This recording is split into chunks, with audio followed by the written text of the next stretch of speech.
Oi pessoal, tudo bem com vocês? Me chamo Silmara, sou professora de Ciências e Biologia.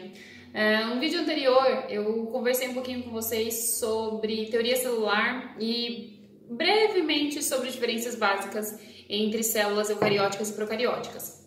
E aí eu decidi fazer um vídeo aqui curtinho, conversando um pouquinho sobre um pouco mais sobre essas diferenças entre célula eucariótica e procariótica e um pouquinho sobre a organização corporal de seres pluricelulares, né? Mas antes de mais nada, né, vamos entender esse termo pluricelular que eu acabei de falar, né? Basicamente, os seres vivos, né, a gente já viu que todos os seres vivos são formados de células, com exceção dos vírus, mas todos os seres vivos são formados de células e um ser vivo, basta ele ter apenas uma célula que ele pode ser considerado um ser vivo. Nesse caso, eu estou falando dos seres unicelulares, bactérias, protozoários, algumas algas, né? O fitoplâncton está lá no mar, formado de células, de seres unicelulares apenas, algas unicelulares,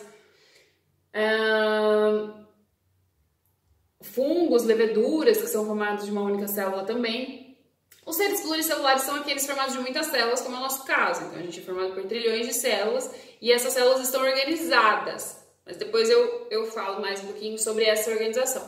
Antes disso, eu queria só lembrar, né, antes de mais nada, a primeira diferença básica entre uma célula eucariótica e procariótica, que são os dois tipos básicos de células que a gente tem. As células procarióticas, eu já comentei no vídeo anterior, que são aquelas que não têm núcleo. As células eucarióticas são aquelas que têm núcleo. Ok, beleza. Isso não significa, né, e dentro do núcleo das células eucarióticas, o material genético está lá dentro, né? Então, nas células eucarióticas, o material genético está dentro do núcleo. Isso não significa que nas células procarióticas o material genético esteja completamente solto e espalhado pelo citoplasma da célula, né? Pelo meio interior ali da célula. Na verdade, na procariótica, a gente tem uma ausência de um núcleo definido. Mas a gente tem uma região que a gente chama de nucleolo ali, né? Onde aquele material genético está condensado, né? Tá disposto ali. Nas eucarióticas apenas é que a gente vai ter núcleo verdadeiro. Bom, essa é uma diferença. Uma outra diferença é que, por não ter núcleo na célula procariótica, além do nucleolo, né, a região ali onde eu vou ter o material genético, né, o DNA, tem, ao longo do citoplasma, pode haver pequenas moléculas de DNA espalhadas, livres no citoplasma, que a gente chama de plasmídeos. Né, essas pequenas moléculas aí de DNA espalhadas pelo citoplasma, diferente da célula eucariótica, em que o material genético vai estar todo concentrado mesmo, né, envolvido por uma membrana nuclear, ou seja, o próprio núcleo, né, que a gente pode chamar de envoltório nuclear ou carioteca, que vem de núcleo. Bom, com isso, as células procarióticas, que não têm o núcleo, portanto, são as mais simples. Por conta disso também, aliás, associado a essa simplicidade, né, essa menor complexidade da célula, ela também não tem tantas organelas, ela é ausente, né, considerado ausente, é considerado que ela tem ausência de organelas membranosas, que seriam outras organelas, outras estruturas, cada uma com a sua função dentro da célula, que tem uma membrana revestindo. Por exemplo, a mitocôndria, o complexo de Golgi, né, o Golgiense, reticulino plasmático rugoso ou granular, né, como também é conhecido, ou liso. Enfim, já nas eucarióticas eu tenho, né, essas células possuem organelas membranosas, organelas que possuem uma membrana no seu exterior, como por exemplo as mitocôndrias. Uma semelhança, né, e isso é muito comum de cair em provinhas, né, eu já vi em várias provinhas, as semelhanças entre a célula procariótica e eucariótica, que pode ser que pegue aí, né, além da membrana plasmática, além de ter citoplasma, que todas as células têm, vai ser a presença de ribossomos. Ribossomo é uma estrutura responsável pela produção de proteínas nas células. Tanto célula eucariótica quanto célula procariótica tem ribossomos, então essa é uma semelhança entre elas, que produzem proteínas. Proteínas, por sua vez, são compostos orgânicos, né? São moléculas orgânicas presentes em todos os seres vivos, né? Inclusive, em relação a uma molécula orgânica, é a que está em maior quantidade nos seres vivos, né? de forma geral, todo e qualquer ser vivo, a sua maior composição geralmente é a água, né? Só que a água não é uma molécula orgânica, a água é uma molécula inorgânica.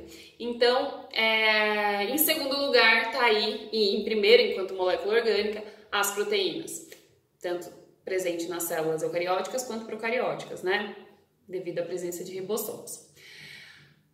Exemplos de procariótica, bactérias. Exemplos de eucarióticas, animal, vegetal, que vai ter algumas diferençazinhas aí também, mas isso deixa para um próximo vídeo.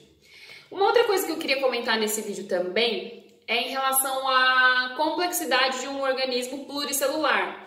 Um organismo pluricelular como eu, vocês, né, os animais, as plantas, são formados de muitas células, né, mais de uma, né, diferente do unicelular, que ele vai ser uma célula só, o ser vivo inteiro é uma única célula. Nesse organismo pluricelular, ele vai ter uma organização celular mais complexa, uma organização corporal mais complexa.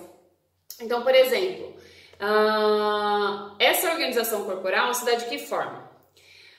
Bom, toda matéria, indo um pouquinho para a área de química, né, mas toda matéria é formada de átomos, né, que são substâncias químicas, aquela que a gente vê na tabela periódica, né, os elementos químicos que estão ali, hidrogênio, carbono, fósforo, blá, blá, blá, né, todos aqueles elementos químicos, né, todos aqueles símbolos representam elementos químicos que, por sua vez, representam átomos, né. Elemento químico seria o conjunto de átomos que possuem as mesmas características, o mesmo número atômico, enfim, né, não é aí que eu quero focar, mas toda matéria é formada de átomos, seja ela viva ou não viva. Uma célula, por sua vez, portanto, por sua vez não, né, portanto, será formada de muitos átomos, que por sua vez formam moléculas.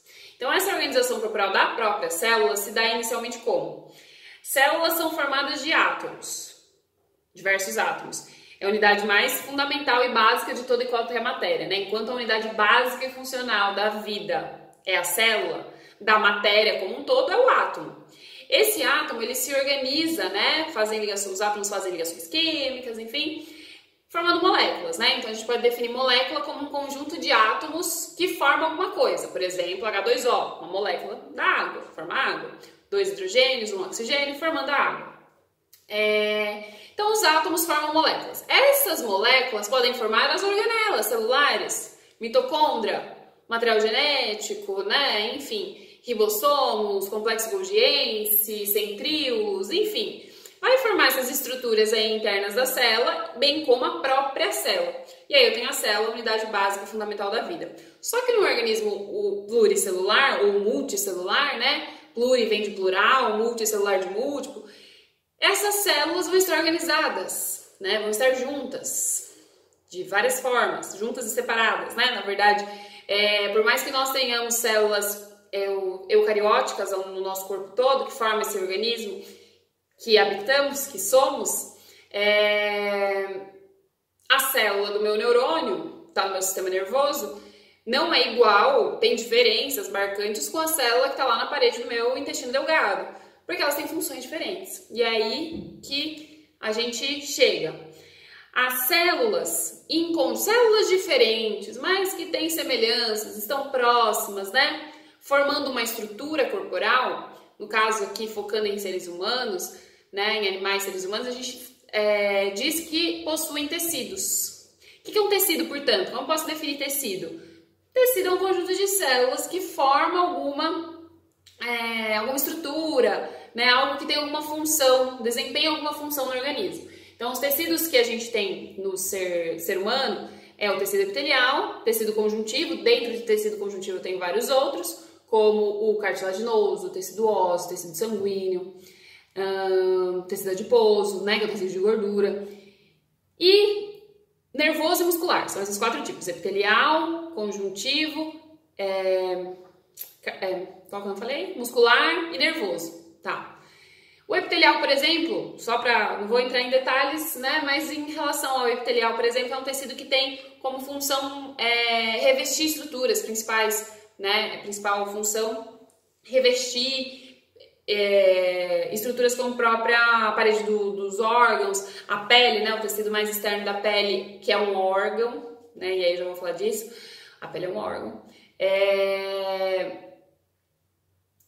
Na parte mais externa da pele a gente tem o tecido epitelial, que é a epiderme. Logo abaixo dela a gente tem a derme, que é um tecido conjuntivo. Então a pele ela é formada de mais de um tipo de tecido, epitelial e conjuntivo. Epiderme e derme. Parte mais externa é epitelial, epiderme. Parte mais interna, logo abaixo dela, a gente tem uma camada mais grossa de tecido conjuntivo, que é a derme. Beleza.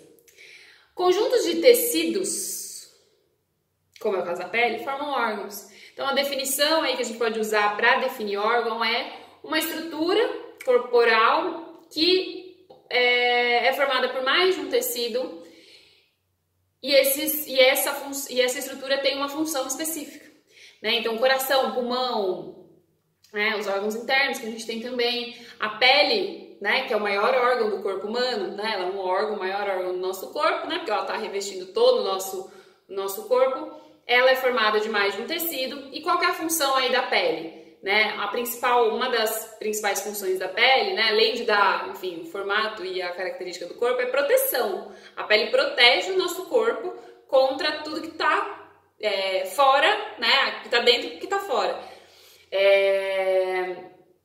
Por exemplo, quando a gente faz um corte, né, um machucado na pele, aqui você tem que ser limpo, né, tem que ser tratado, fazer curativo e tudo mais, com muito cuidado, porque representa uma porta de entrada para vírus, bactérias, né, infeccionarem o local, enfim. Então, é uma porta de entrada. A pele, então, é uma barreira de proteção. Bom, se esses conjuntos de tecidos são órgãos, conjunto de órgão é alguma coisa? Sim.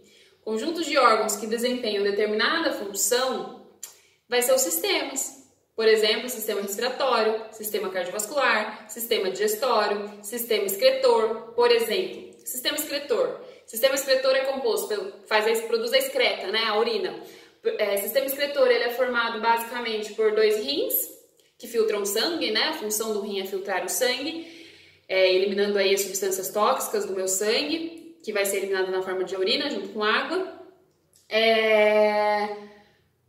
Então eu tenho 2 rins, eu tenho os uréteres, né? Para onde vai cair a urina depois de formada. A bexiga, que vai armazenar essa urina, né? Então um tempinho ali até dar aquela vontadezinha de ir ao banheiro. E a uretra, que é o canal por onde é eliminada a urina. Bom, isso é um sistema excretor. Então tem várias estruturas aí, tem vários órgãos, rins, uréteres, bexiga, uretra, que tem como função o quê? A filtragem do sangue. Os órgãos não atuam de forma independente, muito pelo contrário, atuam de forma dependente. O sistema excretor filtra o sangue, que por sua vez faz parte do sistema cardiovascular.